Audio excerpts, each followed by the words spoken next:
Welcome now everybody to my Superman Lois Season 2 review. Now if y'all know me, I love the first season. If y'all caught my last video, I watched the first season of Superman Lois and I thought it was a phenomenal first season. And then I watched Season 2. When I went back to Smallville, my least favorite season of Smallville was Season 2. Going back to Superman Lois right now, I'm on the third season right now. Season 2 is going to be the worst. By far. If I gave Season 1 an A, or A minus, Season 2 is a B, B minus. Here's the thing. We have this thing where, like a lot of TV shows, where we need to have relationship drama. Because we can't write happy, loving families. They introduced a cheating arc. They did this with Lana's daughter, Sarah. She kissed another girl, never apologized it, cheated on Jordan. Lana gave her some pep talk, and then she found out Kyle was cheating on her. So Lana supports her daughter no matter what, even if she cheated. But she gets all upset when her husband does. The writing of this show went just so terrible in many cases. Like, here's the thing. Why did they break up Kyle and Lana? So we could have an entire season 1 arc of Lana not getting with Kyle. So even though they went through this marriage and all that other stuff, she's mad that she cheated on him and she won a mirror race and he feels low as hell. He doesn't get with Lana at the end. So all that redemption arc that you gave Kyle in season 1 with his drama with his wife and all that other stuff, feeling unworthy of her and all this stuff, you introduced a cheating arc for Kyle and Jordan. For Kyle and Kyle's daughter Sarah, just so we could have relationship drama. You broke them up. And here's the thing, I know why they broke them up, because in season 3, I'm seeing what they're doing with the characters. They wanted to put different characters with them and have different relationship drama, different, more love stories. Because, writing a good two-parent household trying to support one another would be different. Like, you can make some drama like that. But no, we had to really just take everything in season 1 and just... Remember how I talked about in season 2 how Jordan gets a new girlfriend this season and you should just ignore the stuff in season 1? In some cases, I'm wondering if you should even watch any of the relationship drama between Kyle, Lana, and all the rest. Because the fact is, they just destroyed Kyle's character for a cheating arc. And we all know the reason why they did that. Because in season 3, certain characters are going to get together, and they needed something more to fill the runtime. Overall, I'm not happy that they split the entire Lana's Lang's family. I was not. Now, here's the thing else. You know how I talked about in season 1, it was convenient that Lois Lane, like she was always right about Morgan Edge and all stuff. Well, there's this cult leader who just so happens to be connected to Lois Lane, because she recruited Lois Lane's sister, Lucy Lane. And Lucy, she's lost soul, and she supports this cult leader woman. And this cult leader woman has a strange medallion that suddenly is connected to this one bizarro Earth. So, this cult leader, who's connected to Lois's past, to actually Lois Lane's sister's past, just so happens to be the main villain of the bizarro Earth. Convenient. Very convenient. And they did the same thing what I was annoyed in season 1. How Lois Lane was complaining about Morgan Ed, no one was listening to her, and we all know she was going to be right. Well, Lois's sister, Lucy, did not listen to Lois. And certain people just believed the cult leader. And look who was right again. Lois Lane was right again in season 2. Another thing I'm going to complain about is the fact is that Jordan is broken up by Sarah.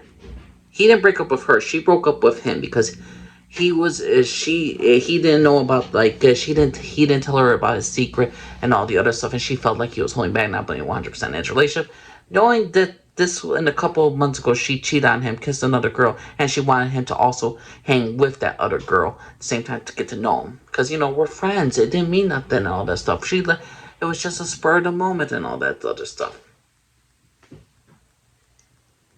They did that with Jordan's character. Here's the thing. I like John Henry Irons. I like the introduction of his daughter, who is in a bizarre world, in a different alternate Earth, not bizarre Earth, but a different Earth. She is she's the daughter of Lois Lane. So I was quite interested to see where Lois Lane is going to get a daughter. Jordan and Jonathan were going to get a sister. I was looking forward to that. And then she's like, for one episode, she has more connection with Lois Lane. I swear, this daughter has more connection with Lois Lane's father as a grandfather in later seasons than she does with Lois Lane. She barely interacts with Lois. There's very little interaction in the show with this character. If you really want her to become like a daughter of Lois Lane, then actually put her on screen with Lois Lane's character. But more, like, she gets that it's not the same Superman, but have her talk to Clark about the drama about that. Because it's not a simple little thing to get over.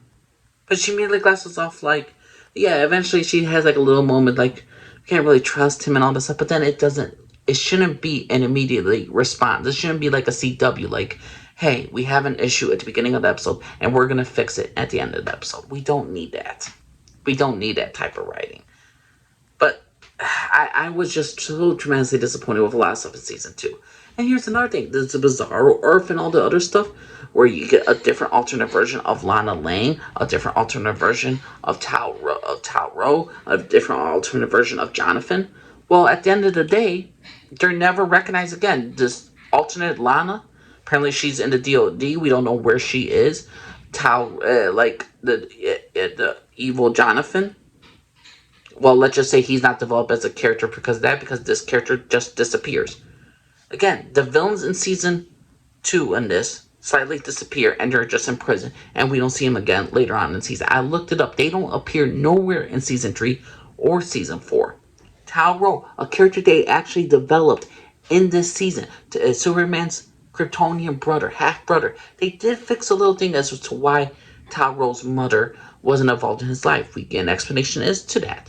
We get an explanation more into Tao wanting his brother and all this stuff. They really did a redemption arc for this character. That was good. The action was good. The Bizarro Earth Superman was interesting. But they never go back to it. Tao does not appear in season 3 or season 4. This is Clark Kent's brother. Why is he not around? Why is he just on the other Earth? Why is he not visiting it? Apparently he doesn't even show up for the finale of this show. So, I just feel a total disrespect to Tao, to this character, and possibly one of the top 10 characters of the dang show. Morgan Edge, Tao, whatever you want to call him. He was an interesting character. And the fact is he never returns again is just downright disappointing. The fact is that we have an alternate Jonathan, alternate Lana still on that Earth, but we had to keep them off screen and not speak about it again. So what was the point of this second season?